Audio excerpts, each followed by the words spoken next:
Today guys, this is Abhishek again signing in with a new topic, articles. The three articles in English are a and the.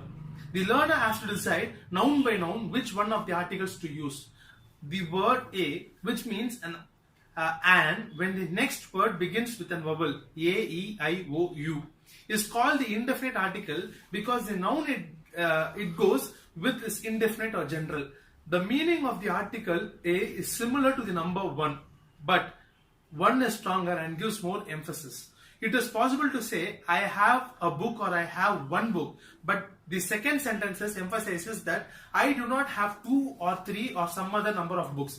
The word the is known as the definite article and indicates a specific thing. The difference between the sentence I sat on a chair and I sat on the chair is that the second sentence refers to a particular specific chair, not just any chair. Many nouns, especially singular forms of countable nouns, must have an article. In English, it is not possible to say I sat on chair without an article, but a demonstrative or possessive adjective can be used instead of an article, as in the sentence I sat on the chair, on that chair, and I sat on his chair. Now let's go with the usage part.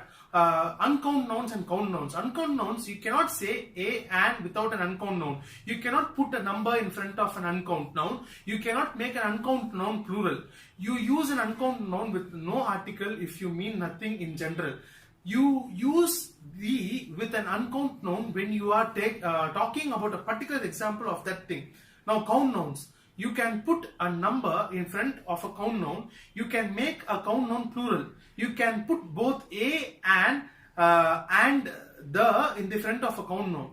You must put an article in front of a singular count noun. You use a plural count noun with no article if you mean all or any of that thing. You usually use a or an with a count noun the first time you say or write that noun. You use the with count nouns. The second and subsequent times you use the noun is a piece of speech or writing. When the listener knows what you are referring to, maybe because there is only one of that thing.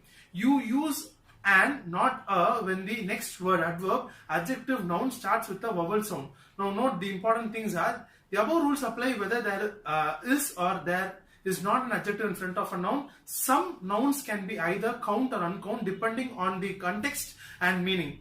Do you have a paper? Question mark. I want to draw a picture. Uncount, a sheet of paper. Can you get me a paper when you are at the shop? Now following some of the examples, most important guidelines which I am going to tell you. You use the uncount noun with no article if you mean all or any of that thing. I need help. I don't eat cheese. Do you like music? Now the next thing is you use the with an uncount noun when you are talking about a particular example of that thing. Thanks for the help you gave me yesterday. Now let's go to the last of the examples. Like for example, you use a plural count noun with no article if you mean an all or any of that thing. I don't like dogs. Do they have children? I don't need questions. Give me answers. This is all about the usages, guys. So hope you had a very good understanding of what this particular topic is. Again, I'm going to get back to you with a next topic, which is going to be interjunction. So let's discuss about that in the next video. All the very best. See you. Tata.